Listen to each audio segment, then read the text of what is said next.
নমস্কাৰ আপুনি চাবলৈ আৰম্ভ কৰিছে SB অসম মিডিয়া। আজি হৈছে 16 এপ্ৰিল আৰু আজি ৰাতিপুৱাৰ কেইবাটাও গুৰুত্বপূৰ্ণ খবৰ আহি পৰিছে আৰু এনে ধৰণৰ খবৰসমূহ নিতৌ চাবলৈ চেনেলটো ছাবস্ক্ৰাইব কৰি ভিডিঅ'টো এটা লাইক কৰি দিব। জনাইছো আজি ৰাতিপুৱাৰ প্ৰথমটো ব্ৰেকিং নিউজ। সমগ্ৰ অসমবাসীৰ অপেক্ষা 4 মেলৈ কি হ'ব 18 দিন পিছত আৰু বৰপেটা সত্ৰৰ বিহু গণনাৰ ফলাফলত ডাঙৰ ইংগিত। এক ডাঙৰ খবৰ জনাইছো সমগ্ৰ ৰাজ্যবাসীক কি হ'ব 18 দিন পিছত। বহাগৰ উৎসাহৰ মাজতে এতিয়া চৰ্চাত এটা বিশেষ দিন 4 মে। বৰপেটা সত্ৰৰ বিহু গণনাৰ ফলাফলত ডাঙৰ ইংগিত পোৱা গৈছে। 4 মেত হ'ব নেকি বৃহৎ ৰাজনৈতিক পট পৰিৱৰ্তন। সামাজিক মাধ্যমৰ পৰা আৰম্ভ কৰি চুক কোণলৈকে কেৱল এই একেটাই প্ৰশ্ন। বহুকেইগৰাকী হেভিয়েট নেতা ৰাজনৈতিক ভাগ্যৰ ফাইল খোল খাব 4 মেত আৰু 18 দিনৰ এই অপেক্ষাই এতিয়া জনতাক উত্তেজিত কৰি তুলিছে। কি হ'ব 18 দিন পিছত। বহাগৰ উৎসাহৰ মাজতে এতিয়া চৰ্চাত এটা বিশেষ দিন, সেইটো হৈছে 4 মাহ আৰু 4 মেত ঘোষণা কৰা হ'ব 26ৰ বিধানসভা নিৰ্বাচনৰ ফলাফল আৰু বৰপেটা সত্ৰৰ বিহু গণনাৰ ফলাফলত পোৱা গৈছে ডাঙৰ ইংগিত। 4 মেত হ'ব নেকি বৃহৎ ৰাজনৈতিক পট পৰিৱৰ্তন। সামাজিক মাধ্যমৰ পৰা আৰম্ভ কৰি চুকে কোণে কেৱল এই একেটাই প্ৰশ্ন শুনিবলৈ পোৱা গৈছে। কেইবাগৰাকী হেভিয়েট নেতাৰ ৰাজনৈতিক ভাগ্যৰ ফাইল খোল খাব 4 মে তাৰিখে আৰু 18 দিনৰ এই অপেক্ষাই এতিয়া জনতাক উত্তেজিত কৰি তুলিছিল। দ্বিতীয়বাৰলৈ অসমৰ মুখ্যমন্ত্ৰী হ'ব ডক্টৰ হিমন্ত বিশ্ব শৰ্মা। বৰপেটা সত্ৰৰ বৰ্ষফল গণনাত এই তথ্য প্ৰকাশ পাইছে। জনাইছোঁ 24 তাৰিখ খবৰ। দ্বিতীয়বাৰলৈ অসমৰ মুখ্যমন্ত্ৰী হ'ব ডক্টৰ হিমন্ত বিশ্ব শৰ্মা।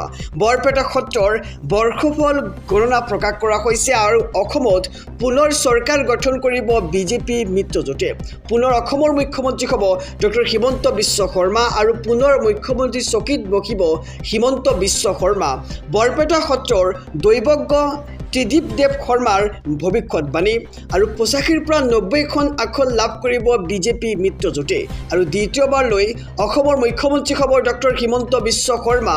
বৰপেটা সত্ৰৰ বৰ্ষফল গণনা প্ৰকাশ কৰা হৈছে আৰু তাতেই ভৱিষ্যতবাণী কৰা হৈছে যে অসমত দ্বিতীয়বাৰলৈ মুখ্যমন্ত্ৰী হ'ব ডক্টৰ হিমন্ত বিশ্ব শৰ্মা আৰু অসমত পুনৰ চৰকাৰ গঠন কৰিব বিজেপিয়ে। পুনৰ মুখ্যমন্ত্ৰী চকীত বহিব ডক্টৰ হিমন্ত বিশ্ব শৰ্মা আৰু দ্বিতীয়বাৰলৈ অসমত চৰকাৰ গঠন কৰিব বিজেপি আৰু তাতে দ্বিতীয়বাৰলৈ মুখ্যমন্ত্ৰী হ'ব ডক্টৰ হিমন্ত বিশ্ব শৰ্মা। জনাইছোঁ আৰু এটি ব্ৰেকিং নিউজ, ডাঙৰ খবৰ। নতুন ভাৰতৰ নতুন সংসদ 850খনলৈ বৃদ্ধি পাব লোকসভাৰ আসন। মহিলাৰ বাবে সংৰক্ষিত হ'ব 33% আসন। এক ডাঙৰ খবৰ জনাইছোঁ সমগ্ৰ দেশবাসীক। ভাৰতীয় গণতন্ত্ৰত নতুন যুগৰ সূচনা কৰা হ'ব। সংসদীয় ইতিহাসত আঁকিব এক বৃহৎ পৰিৱৰ্তন। 850খন আসনেৰে নতুন ৰূপ ল'ব এইবাৰ লোকসভাই। 543ৰ পৰা 850খন আসনলৈ চলিছে এতিয়া ব্যাপক প্ৰস্তুতি। অধিক শক্তিশালী হ'ব দেশৰ সংসদীয় ব্যৱস্থা। লোকসভাৰ 33% আসন কেৱল মহিলাৰ বাবে হ'ব সংৰক্ষিত আৰু দেশৰ শাসনত এইবাৰ নাৰীৰ শক্তিশালী অংশগ্ৰহণ। আসন সংৰক্ষণেৰে বৃদ্ধি পাব মহিলা প্ৰতিনিধিত্ব আৰু আসন সংৰক্ষণেৰে এইবাৰ বৃদ্ধি পাব মহিলা প্ৰতিনিধিত্ব। জনসংখ্যাৰ অনুপাতে বৃদ্ধি পাব এইবাৰ আসন। ৰাইজৰ সমস্যা সমাধানৰ লক্ষ্যৰে এইবাৰ সংসদত বাঢ়িব আসনৰ সংখ্যা। নাৰী শক্তিক অগ্ৰাধিকাৰ দিয়াৰ লক্ষ্যৰে এইবাৰ ঐতিহাসিক সংৰক্ষণ কৰা হ'ব। ভাৰতীয় গণতন্ত্ৰত হ'ব এইবাৰ নতুন যুগৰ সূচনা। সংসদীয় ইতিহাসত আঁকিব এক বৃহৎ পৰিৱৰ্তন। 850খন আসনেৰে নতুন ৰূপ ল'ব এইবাৰ লোকসভাই। 543ৰ পৰা 850খন আসনলৈ চলিছে এতিয়া ব্যাপক প্ৰস্তুতি। জনাইছোঁ আৰু এটি ব্ৰেকিং নিউজ, ডাঙৰ খবৰ। কংগ্ৰেছক লগ এৰা নাই দুৰ্ভাগ্যই, দলটোক কালে পাইছে। বৰপেটা সত্ৰৰ গণনাত এইবাৰ পোহৰলৈ আহিছে ভয়ংকৰ তথ্য। এক ডাঙৰ খবৰ জনাইছোঁ বৰপেটা সত্ৰৰ গণনাত পোহৰলৈ আহিছে ভয়ংকৰ তথ্য। কংগ্ৰেছৰ বাবে নাই কোনো সুখবৰ। কংগ্ৰেছক লগ এৰা নাই এইবাৰ দুৰ্ভাগ্যই। কংগ্ৰেছৰ বাবে নাই কোনো সুখবৰ।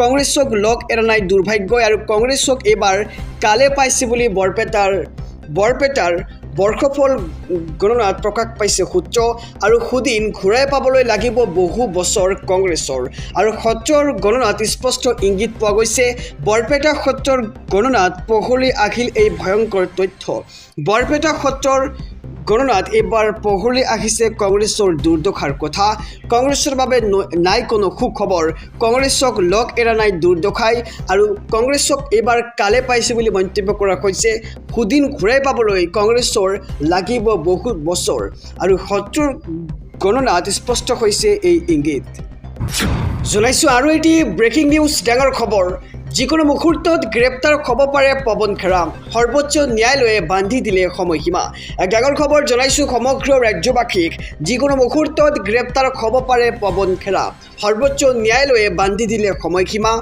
আৰু তেলেংগানা উচ্চ ন্যায়ালয়ৰ ট্ৰানজিট জামিন স্থগিত সৰ্বোচ্চ ন্যায়ালয়ত পৱন খেৰালৈ 3 সপ্তাহৰ সময় বান্ধি দিলে সৰ্বোচ্চ ন্যায়ালয়ে অসমৰ মুখ্যমন্ত্ৰী আৰু মুখ্যমন্ত্ৰীৰ পত্নীৰ বিৰুদ্ধে উত্থাপন কৰিছিল বহু অভিযোগ পৱন খেৰাই আৰু একেলগে 3খনকৈ দেশৰ সক্ৰিয় পাছপৰ্ট থকা বুলি আনিছিল গুৰুতৰ অভিযোগ আমেৰিকা ডুবাই আদিত কোটি টকাৰ সম্পত্তি কোম্পানী থকা বুলি দাবী কৰিছিল পৱন খেৰাই আৰু প্ৰাইড ইষ্ট এণ্টাৰটেইনমেণ্টছৰ CMD ৰিণিকী ভূঞাই তৰিছিল গোচৰ আৰু এই গোচৰৰ পিছতেই বিপদত পৰিছে এইবাৰ কংগ্ৰেছ নেতা পৱন খেৰা যিকোনো মুহূৰ্তত গ্ৰেপ্তাৰ হ'ব পাৰে পৱন খেৰা সৰ্বোচ্চ ন্যায়ালয়ে বান্ধি দিলে সময়সীমা আৰু তেলেংগানা উচ্চ ন্যায়ালয়ৰ ট্ৰানজিট জামিন স্থগিত সৰ্বোচ্চ ন্যায়ালয়ত আৰু যিকোনো মুহূৰ্ততে এইবাৰ গ্ৰেপ্তাৰ হ'ব পাৰে পৱন খেৰা সৰ্বোচ্চ ন্যায়ালয়ে বান্ধি দিছে সময়সীমা জনাইছোঁ আৰু এটি ব্ৰেকিং নিউজ ডাঙৰ খবৰ বিহাৰত বিজেপিৰ আধিপত্য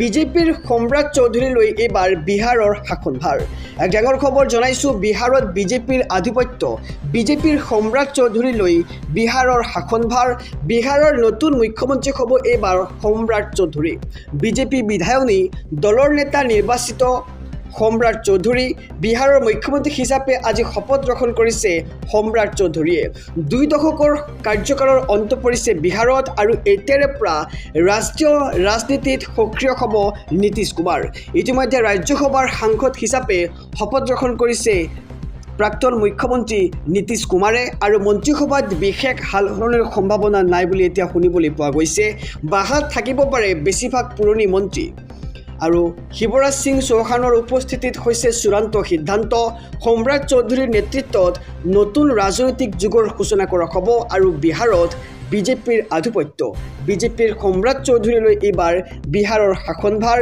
বিহাৰৰ নতুন মুখ্যমন্ত্ৰী হ'ব সম্ৰাট চৌধুৰী বিজেপি বিধায়নী দলৰ নেতা নিৰ্বাচিত সম্ৰাট চৌধুৰী আৰু বিহাৰৰ মুখ্যমন্ত্ৰী হিচাপে আজি শপত লৈছে সম্ৰাট চৌধুৰীয়ে